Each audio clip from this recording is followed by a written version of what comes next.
welcome back to the Reading Corner. I'm your host, Renee, and I am here for you every Wednesday reading public domain stories. Currently, I'm reading through Hans Christian Andersen short stories, so if you haven't seen any of the previous episodes, don't worry, you're not picking up midway through a story. These are all short stories, so they start fresh each time. Without further ado, let's jump into it. The first story is called The Garden of Paradise, and it was written in 1839. There was once a king's son. No one had so many beautiful books as he. In them he could read of everything that had ever happened in this world, and he could see it all pictured in fine illustrations. He could find out about every race of people and every country, but there was not a single word about where to find the Garden of Paradise. And this, just this, was the very thing that he thought most about. When he was still very young and was about to start his schooling, his grandmother had told him that each flower in the Garden of Paradise was made of the sweetest cake, and that the pistils were bottles full of finest wine. On one sort of flower, she told, history was written. On another, geography, or multiplication tables, so that one only had to eat the cake to know one's lesson, and the more one ate, the more history, geography, or arithmetic one would know.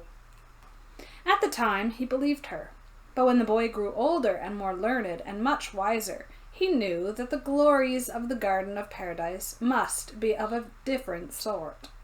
Oh, why did Eve have to pick fruit from the tree of knowledge, and why did Adam eat what was forbidden him?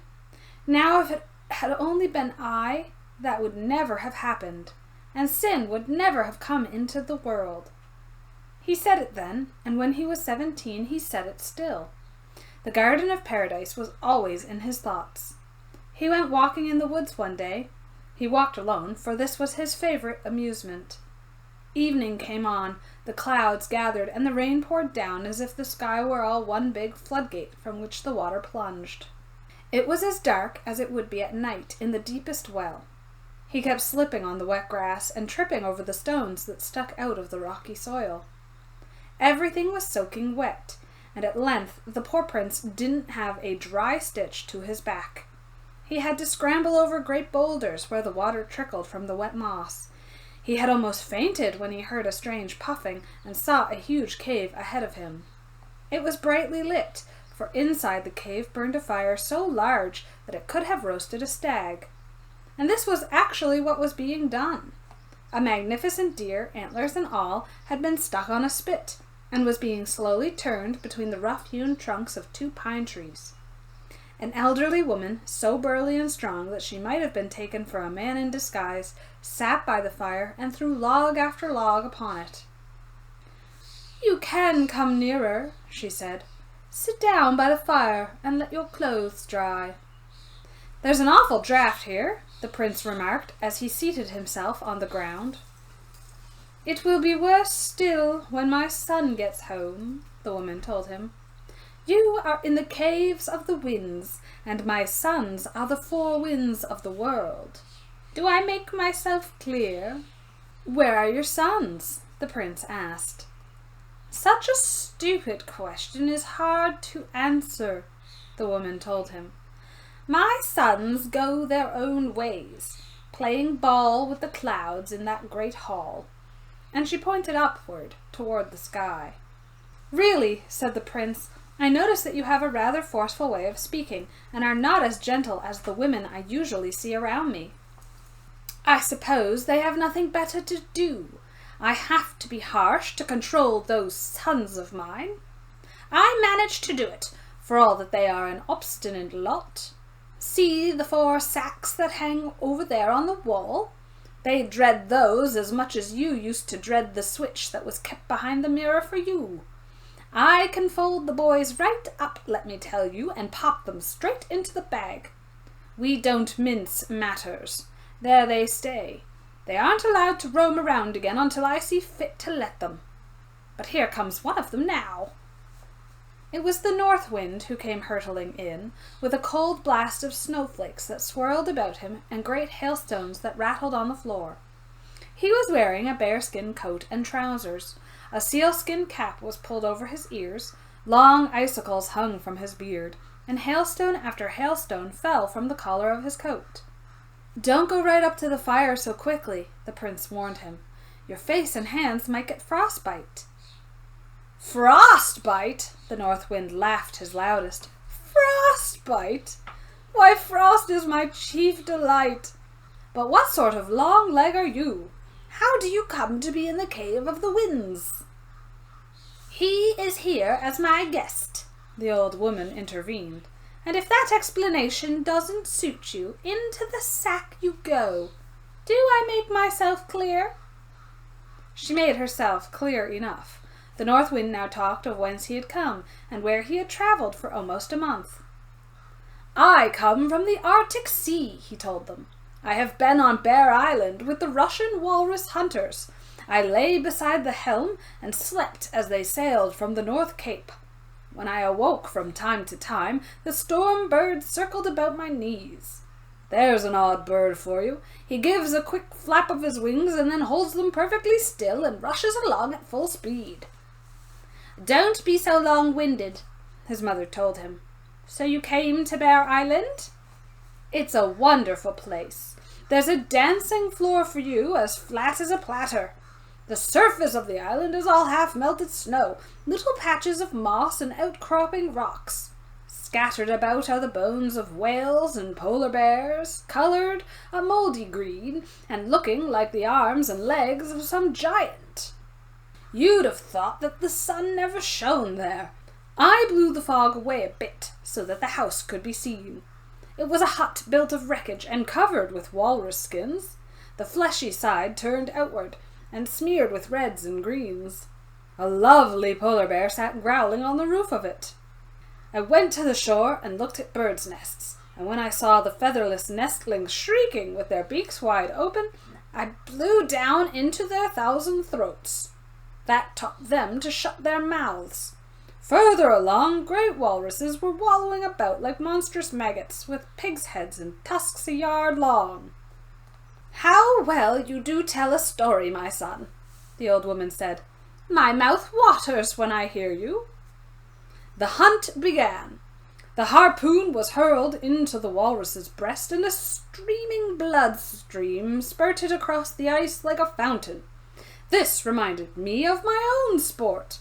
I blew my sailing ships, those towering icebergs, against the boats until all their timbers cracked. Ho, ho! How the crew whistled and shouted! But I out-whistled them all. Overboard on the ice they had to throw their dead walruses, their tackle, and even their sea chests. I shrouded them in snow and let them drift south with their broken boats and their booty alongside for a taste of the open sea. They won't ever come back to Bear Island." "Well, that was a very wicked thing to do," said the mother of the winds. "I'll let others tell of my good deeds," he said. "But here comes my brother from the west. I like him best of all. He has a seafaring air about him and carries a refreshing touch of coolness wherever he goes." "Is that little Zephyr?" the prince asked. "Why, of course it's Zephyr," the old woman replied, "but he's not little. He was a nice boy once, but that was years ago." He looked like a savage, except that he wore a broad-brimmed hat to shield his face. In his hand he carried a mahogany bludgeon cut in the mahogany forests of America. Nothing less would do. "Where have you come from?" his mother asked. "I come from the forest wildernesses," he said, "where the thorny vines make a fence between every tree, where the water snake lurks in the wet grass, and where people seem unnecessary." "And what were you doing there?" "I gazed into the deepest of rivers, and saw how it rushed through the rapids and threw up a cloud of spray large enough to hold the rainbow. I saw a wild buffalo wading in the river, but it swept him away. He swam with a flock of wild ducks that flew up when the river went over a waterfall. But the buffalo had to plunge down it. That amused me so much that I blew up a storm, which broke age-old trees into splinters." "Haven't you done anything else?" the old woman asked him. "I turned somersaults across the plains, stroked the wild horses, and shook coconuts down from the palm trees." "Yes, indeed. I have tales worth telling, but one shouldn't tell all he knows. Isn't that right, old lady?" Then he gave her such a kiss that it nearly knocked her over backwards. He was certainly a wild young fellow. Then the south wind arrived in a turban and a Bedouin's billowing robe. "It's dreadfully cold in here," he cried, and threw more wood on the fire. "I can tell that the north wind got here before me." "It's hot enough to roast a polar bear here," the north wind protested. "You are a polar bear yourself," the south wind said. "Do you want to be put into the sack?" the old woman said. "Sit down on that stone over there and tell me what you've been doing." "In Africa, dear mother," said he, "I have been hunting the lion with Hottentot in Kaffir land. What fine grass grows there on the plains! It is as green as an olive.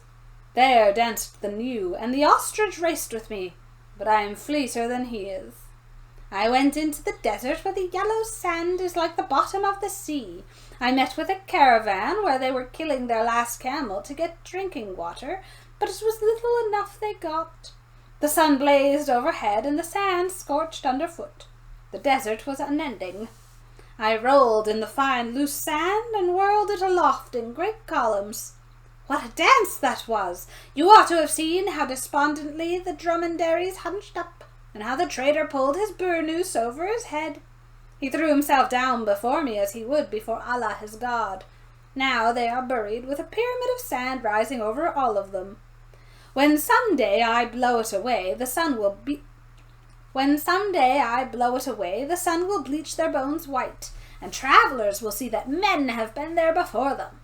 Otherwise no one would believe it there in the desert." "So you have done nothing but wickedness," cried his mother. "Into the sack with you." And before he was aware of it, she picked the south wind up bodily and thrust him into the bag. He thrashed about on the floor until she sat down on the sack. That kept him quiet. "Those are boisterous sons you have," said the prince. "Indeed they are," she agreed, "but I know how to keep them in order. Here comes the fourth one." This was the east wind. He was dressed as a Chinaman. "So, that's where you've been," said his mother. "I thought you had gone to the Garden of Paradise." "I won't fly there until tomorrow," the east wind said. "Tomorrow it will be exactly 100 years since I was there. I am just home from China, where I danced around the porcelain tower until all the bells jangled. Officials of state were being whipped through the streets. Bamboo sticks were broken across their shoulders, though they were people of importance from the 1st to the 9th degree. They howled, 'Thank you so much, my father and protector,' but they didn't mean it. And I went about clanging the bells and sang Sing Sang Soo." "You are too saucy," the old woman told him. "It's a lucky thing that you'll be off to the Garden of Paradise tomorrow, for it always has a good influence on you. Remember to drink deep out of the fountain of wisdom and bring back a small bottleful for me." "I'll do that," said the east wind. "But why have you popped my brother from the south into the sack? Let's have him out. He must tell me about the phoenix bird, because the princess in the Garden of Paradise always asks me about that bird when I drop in on her every 100 years. Open up my sack like my own sweet mother, and I'll give you 2 pockets full of tea as green and fresh as when I picked it off the bush." "Well, for the sake of the tea, and because you are my pet, I'll open the sack." She opened it up, and the south wind crawled out, but he looked very glum because the prince, who was a stranger, had seen him humbled. "Here's a palm leaf fan for the princess," the south wind said. "It was given to me by the old phoenix, who was the only one of his kind in the world. On it he scratched with his beak a history of the 100 years that he lived, so she can read it herself. I watched the phoenix bird set fire to her nest and sat there while she burned to death just like a Hindu widow. What a crackling there was of dry twigs! What smoke! And what a smell of smouldering! Finally it burst all into flames, and the old phoenix was reduced to ashes, but her egg lay white hot in the blaze. With a great bang it broke open, and the young phoenix flew out of it. Now he is the ruler over all birds, and he is the only phoenix bird in all the world. As his greetings to the princess, he thrust a hole in a palm leaf that I am giving you. Let us have a bite to eat, said the mother of the winds. As they sat down to eat the roast stag, the prince took a place beside the east wind, and they soon became fast friends. Tell me, said the prince, who is this princess you've been talking so much about, and just where is the Garden of Eden? Ah, said the east wind, would you like to go there? Then fly with me tomorrow. I must warn you, though, no man has been there since Adam and Eve. You have read about them in the Bible? Surely, the prince said. After they were driven out, the garden of paradise sank deep into the earth, but it kept its warm sunlight, its refreshing air, and all of its glories. The queen of the fairies lives there on the island of the blessed, where death never comes, and where there is everlasting happiness. Sit on my back tomorrow, and I shall take you with me. I think it can be managed. But now, let's stop talking, for I want to sleep. And then they all went to sleep. When the prince awoke the next morning, it came as no small surprise to find himself high over the clouds. He was seated on the back of the east wind, who carefully held him safe.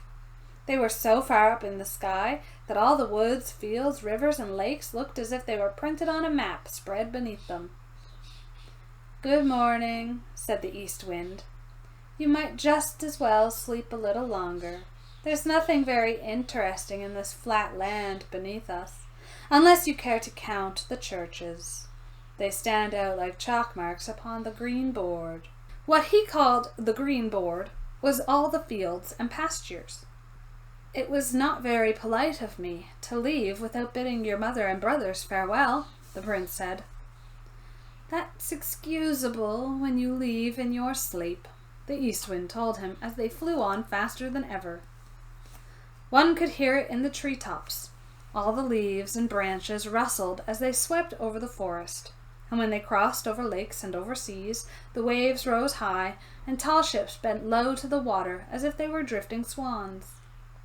As darkness gathered that evening, it was pleasant to see the great cities with their lights twinkling here and spreading there, just as when you burn a piece of paper, and the sparks fly one after another.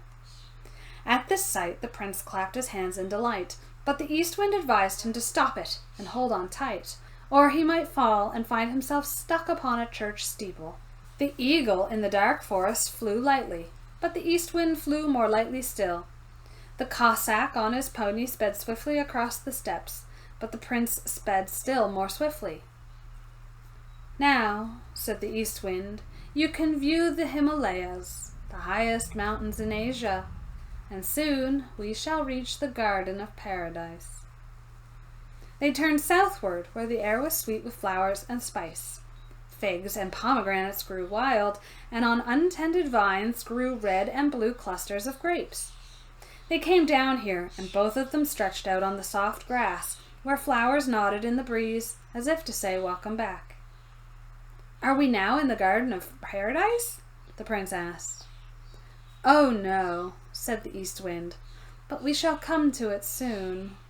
Do you see that rocky cliff and the big cave, where the vines hang in a wide curtain of greenery? That's the way we go. Wrap your coat well about you. Here the sun is scorching hot, but a few steps and it is as cold as ice. The bird that flies at the mouth of the cave has one wing in summery and the other in wintry air. So, this is the way to the Garden of Paradise, said the prince, as they entered the cave. Brr! How frosty it was there, but not for long. The east wing spread his wings, and they shone like the brightest flames. But what a cave this was! Huge masses of rock, from which water was trickling, hung in fantastic shapes above them. Sometimes the cave was so narrow that they had to crawl on their hands and knees. Sometimes so vast that it seemed that they were under the open sky. The cave resembled a series of funeral chapels with mute organ pipes and banners turned to stone. "We are going to the Garden of Paradise through the gates of death, are we not?" the prince asked.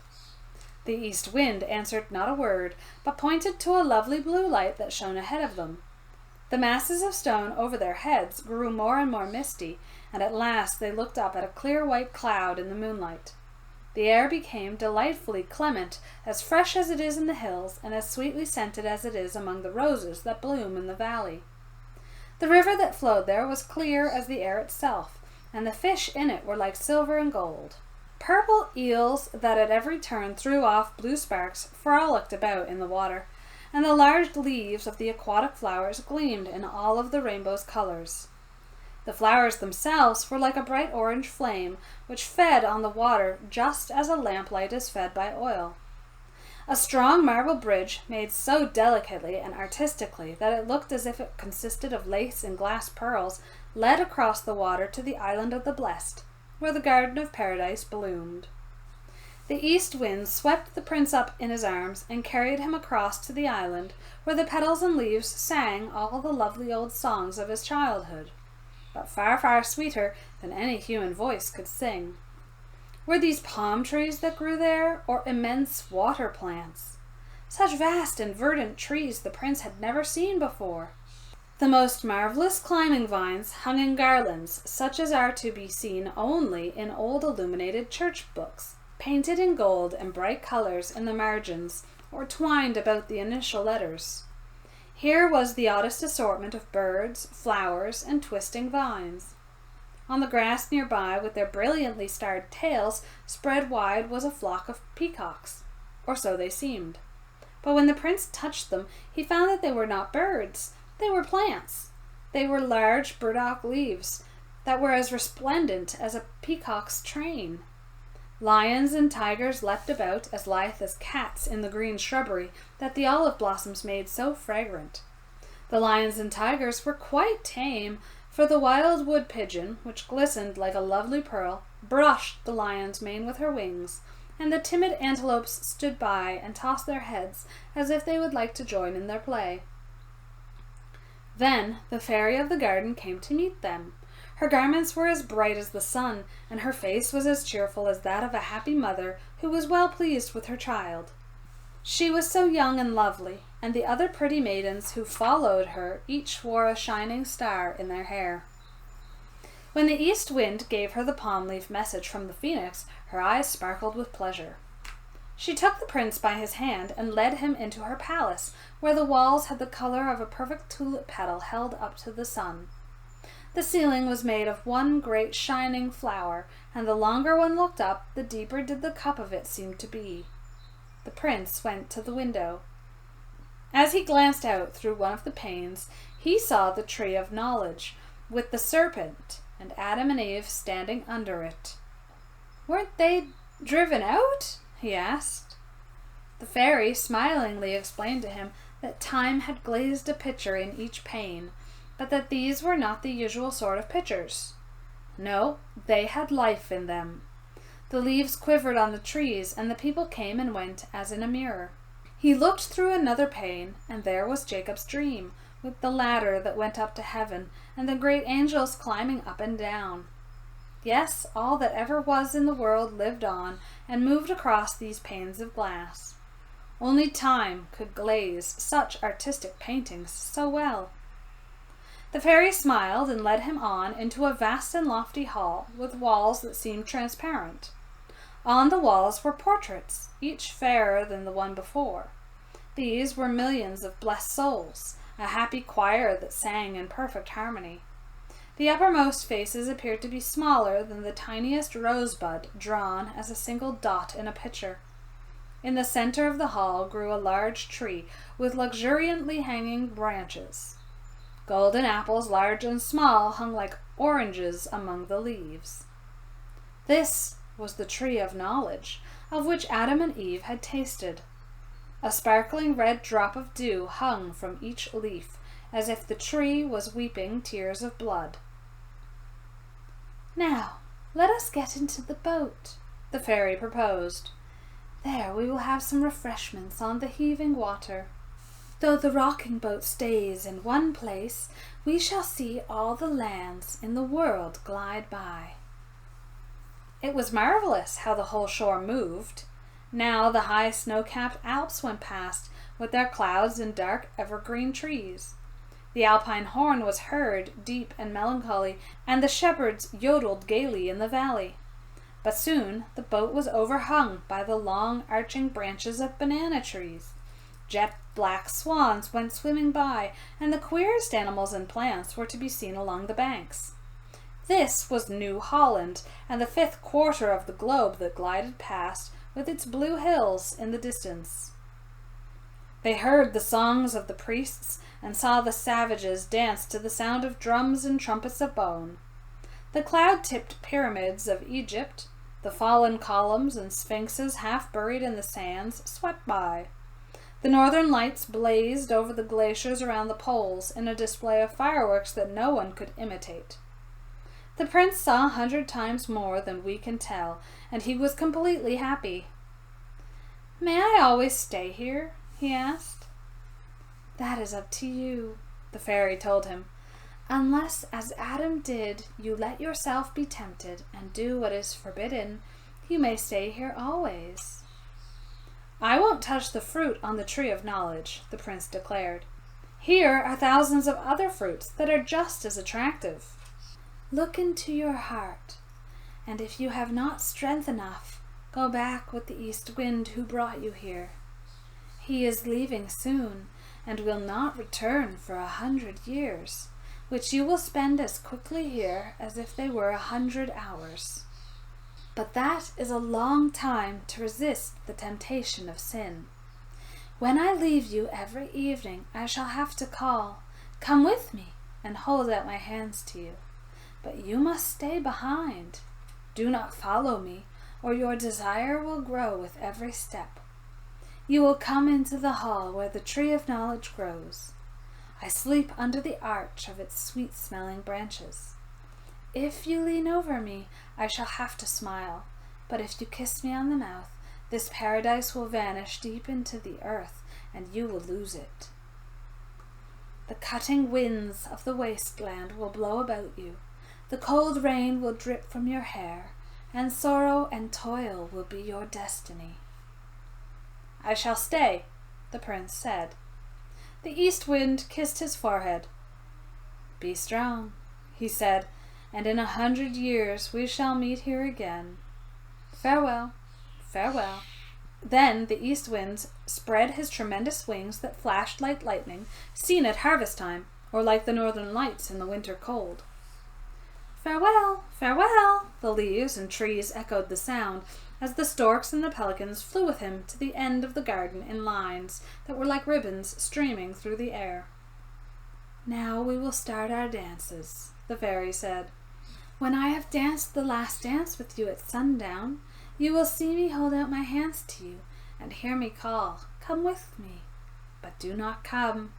Every evening for 100 years I shall have to repeat this. Every time that you resist, your strength will grow, and at last you will not even think of yielding to temptation. This evening is the first time, so take warning." And the fairy led him into the large hall of white transparent lilies. The yellow stamens of each flower formed a small golden harp that vibrated to the music of strings and flutes. The loveliest maidens, floating and slender, came dancing by, clad in such airy gauze that one could see how perfectly shaped they were. They sang of the happiness of life, they who would never die. And they sang that the garden of paradise would forever bloom. The sun went down, the sky turned to shining gold, and in its light the lilies took on the color of the loveliest roses. The prince drank the sparkling wine that the maidens offered him, and felt happier than he had ever been. He watched the background of the hall thrown open, and the tree of knowledge standing in a splendor that blinded his eyes. The song from the tree was as soft and lovely as his dear mother's voice, and it was as if she were saying, "My child, my dearest child." The fairy then held out her hands to him and called most sweetly.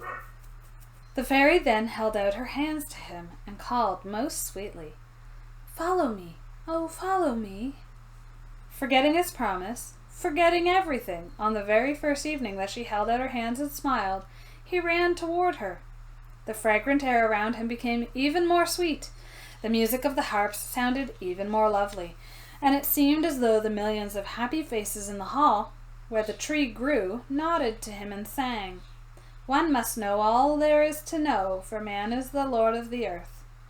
And it seemed to him that the drops that fell from the tree of knowledge were no longer tears of blood, but red and shining stars. "Follow me, follow me," the quivering voice still called, and at every step that the prince took, his cheeks flushed warmer and warmer, and his pulse beat faster. "I cannot help it," he said. "This is no sin. It cannot be wicked to follow beauty and happiness. I must see her sleeping. No harm will be done if only I keep myself from kissing her. And I will not kiss her, for I am strong. I have a determined will." The fairy threw off her bright robe, parted the boughs, and was instantly hidden within them. "I have not sinned yet," said the prince, "and I shall not." He pushed the branches aside. There she lay, already asleep, lovely as only the fairy of the Garden of Paradise can be. She smiled in her sleep, but as he leaned over her, he saw tears trembling between her lashes. "Do you weep for me?" he whispered. "Do not weep, my splendid maiden. Not until now have I known the bliss of paradise. It runs through my veins and through all my thoughts. I feel the strength of an angel and the strength of eternal life in my mortal body. Let eternal night come over me. One moment such as this is worth it all." He kissed away the tears from her eyes, and then his lips had touched her mouth. Thunder roared, louder and more terrible than any thunder ever heard before, and everything crashed. The lovely fairy and the blossoming paradise dropped away deeper and deeper.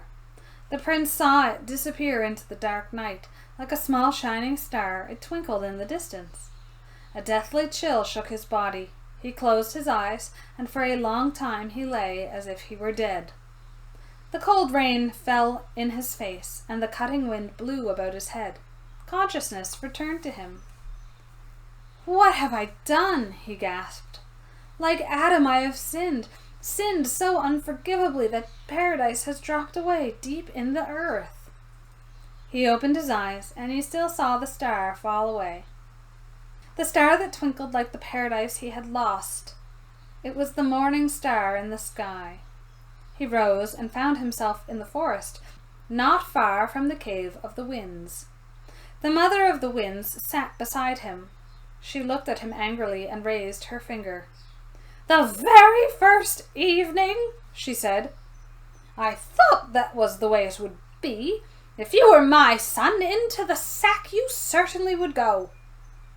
"Indeed, he shall go there," said Death, a vigorous old man with a scythe in his hand and long black wings.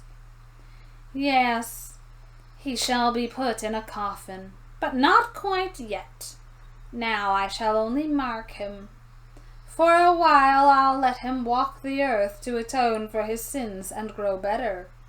But I'll be back someday when he least expects me. I shall put him in a black coffin, lift it on my head, and fly upward to the star. There too blooms the Garden of Paradise, and if he is a good and pious man, he will be allowed to enter it. But if his thoughts are bad and his heart is still full of sin, he will sink down deeper with his coffin than the paradise sank. Only once in 1,000 years shall I go to see whether he must sink still lower, or may reach the star, that bright star away up there."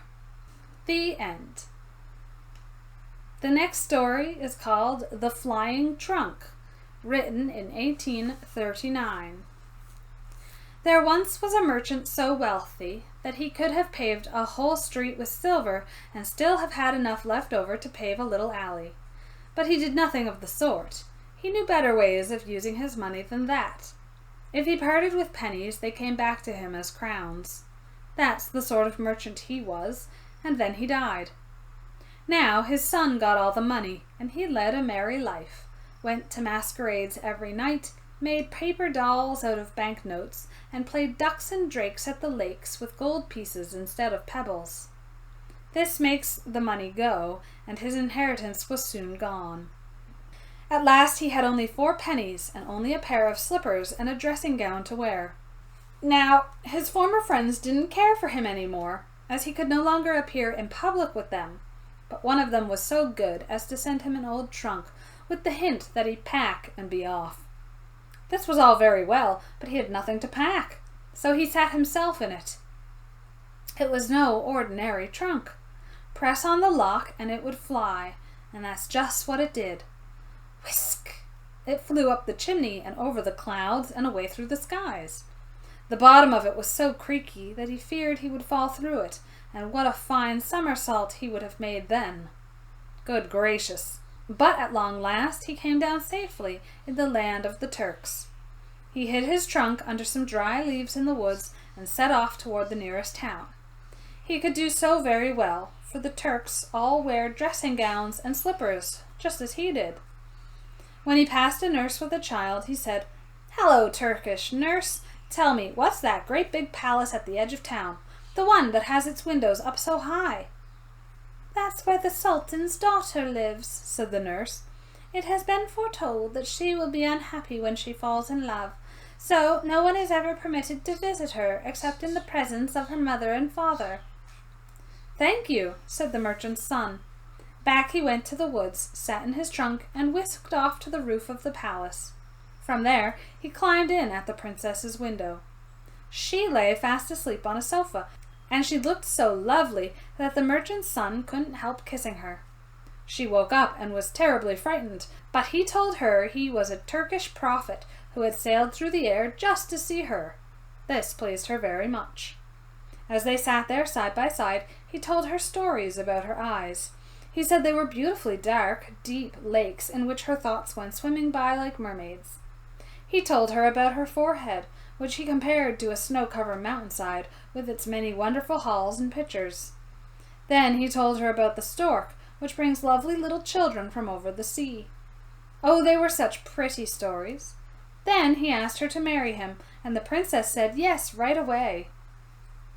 "But you must come on Saturday," she told him, "when my mother and father will be here to have tea with me. They will be so proud when I tell them that I am going to marry a prophet. But be sure you have a really pretty tale to tell them, for both my parents love stories. My mother likes them to be elevating and moral, but my father likes them to be merry and to make him laugh." "I shall bring no other wedding present than a fairy tale," he told her, and so they parted. But first the princess made him a present of a gold saber all covered with gold pieces, and this came in very handy. He flew away, bought himself a new dressing gown, and went to the woods to invent a fairy tale. That wasn't so easy. However, he had it ready promptly on Saturday. The Sultan, his wife, and the whole court awaited him at the princess's tea party. They gave him a splendid reception. "Won't you tell us a story?" asked the Sultan's wife. "One that is instructive and thoughtful." "One that will make us laugh, too," said the Sultan. "To be sure," he said, and started his story. Now listen closely. There once was a bundle of matches, and they were particularly proud of their lofty ancestry. Their family tree, that is to say, the great pine tree of which they were little splinters, had been a great old tree in the forest. As the matches lay on the kitchen shelf, they talked of their younger days to the tinder-box and an old iron pot beside them. "When we were a part of the green branches," they said, "then we really were on a green branch. Every morning and evening we were served the diamond tea that is called dewdrops. We had sunshine all day long, and the little birds had to tell us stories. It was plain to see that we were wealthy, for while the other trees' garments lasted only the summer, our family could afford to wear green clothes all the year round. But then the woodcutters came. There was a big revolution, and our family was broken up. The chief support of our family got a place as the mainmast of a fine ship that could sail around the world if need be. The other branches were scattered in different directions, and now our task is to bring light to the lower classes. That's the reason we, distinguished people, came to this kitchen." "My lot has been quite different," said the iron pot, who stood next to the matches. "From the moment I came into this world, I've known little but cooking and scouring day in, day out. I look after the solid and substantial part, and am in fact the most important thing in the house. My only amusement comes when dinner is over. Then, clean and tidy, I take my place here to have a sound conversation with my associates. But except for the watering pot, who now and then makes excursions into the yard, we always live indoors. Our only sources of news is the market basket, and he speaks most alarmingly about the government and the people. Why, just the other day, an old conservative pot was so upset that he fell down and burst. That basket is a liberal, I tell you." "You talk too much." The tinderbox flashed sparks from his flint. "Let us have a pleasant evening." "Yes, let's talk about who among us is the most aristocratic," said the matches. "No, I don't like to talk about myself," said the earthenware crock. "Let's have some entertainment this evening. I'll begin. I'll tell you the sort of things we already know. That won't tax our imaginations, and it is so amusing. By the Baltic Sea, by the beech trees of Denmark." "That's a very pretty beginning," the place chattered. "That's just the kind of story we like. There I passed my youth in a quiet home, where they polished the furniture and swept the floor and hung up fresh curtains every 14th day." "How well you tell a story," said the broom. "You can hear right away that it's a woman who tells it. There's not a speck of dirt in it." "Yes, one feels that," said the water pail, and made a happy little jump so that the water splashed on the floor. The crock went on with her story, and the end was as good as the beginning. All the plates clattered for joy. The broom made a wreath of parsley to crown the crock, because she knew how that would annoy the others. And the broom thought, if I crown her tonight, she will crown me tomorrow. "Now I'll do a dance," said the fire tongs, and dance she did. Yes, good heavens, how she could kick one of her legs up in the air. The old chair cover in the corner split to see it. "Will you crown me too?" said the tongs. So they gave her a wreath. "What a common mob," said the matches. The teapot was asked to sing, but she had a cold in her throat. She said nothing short of boiling water could make her sing, but that was sheer affectation. She wished to sing only for the ladies and gentlemen in the drawing-room. On the window-sill was an old quill pen that the servant used. There was nothing remarkable about him, except that he had been dipped too deep in the ink, but in that difference he took pride. "The teapot can sing or not as she pleases," he declared. "In a cage outside my window there's a nightingale who will sing for us. He hasn't practiced for the occasion, but tonight we won't be too critical." "I find it highly improper," said the teakettle, who was the official kitchen singer, and a half-sister of the teapot. "Why should we listen to a foreign bird? Is that patriotic? Let the market basket make the decision." "I am most annoyed," said the market basket. "I am more annoyed than anyone can imagine. Is this any way to be spending an evening? Wouldn't it be better to call the house to order? Everyone take his appointed place, and I shall run the whole game. That will be something quite different." "Yes, let us all make a noise," they clamored. Just then the servant opened the door, and they stood stock still. Not one had a word to say, but there was not a pot among them who did not know what he could do and how well qualified he was. If I had wanted to, each one thought, we could have a gay evening, no question about it. The servant girl took the matches and struck a light with them. My stars, how they fluttered and flared. Now, they thought, everyone can see that we are first. How brilliant we are, what a light we spread. And then they burned out. "That was a delightful story," said the Sultan's wife. "I felt myself right in the kitchen with the matches. My dear Prophet, thou shalt certainly marry our daughter." "Yes, indeed," said the Sultan. "Thou shalt marry her on Monday." They said thou to him now, for he was soon to be one of their family. So the wedding day was set, and on the evening that preceded it, the whole city was gay with lights. Cookies and cakes were thrown among the people. The boys in the streets stood on tiptoe. They shouted, "Hurrah!" and whistled through their fingers. It was all so grand. "I suppose I really ought to do something too," said the merchant's son. So he bought firecrackers and rockets and fireworks of every sort, loaded his trunk with them, and flew over the town. Pop went the crackers and swoosh went the rockets. The Turks jumped so high that their slippers flopped over their ears. Such shooting stars they never had seen. Now they could understand that it was the prophet of the Turks himself who was to marry their princess. As soon as the merchant's son came down in the woods, he thought, "I'll go straight to the town to hear what sort of impression I made." It was the natural thing to do. Oh, what stories they told! Every last man he asked had his own version, but all agreed it had been very fine, very fine. "I saw the prophet himself," said one. "His eyes shone like stars, and his beard foamed like water." "He was wrapped in a fiery cloak," said another. "The heads of beautiful angels peeped out of the folds of it." Yes, he heard wonderful things, and his wedding was to be on the following day. He went back to the woods to rest in his trunk, but what had become of it? The trunk was burned. A spark from the firewood had set it on fire, and now the trunk was burned to ashes. He couldn't fly any more. He had no way to reach his bride. She waited for him on the roof all day long. Most likely she is waiting there still. But he wanders through the world, telling tales that are not half so merry as the one he told about the matches. The end. And that is it for today's Reading Corner. I hope you enjoyed the 2 stories that we got to read today. I know I certainly did. Very interesting, kind of funny. How these stories end up in a weird. How these fellows end up in weird situations. Hans Christian Andersen is definitely very imaginative.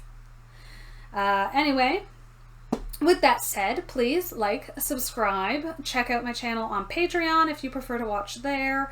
But it's the same stuff, it's all free. And with that, I'll be seeing you guys later. Bye!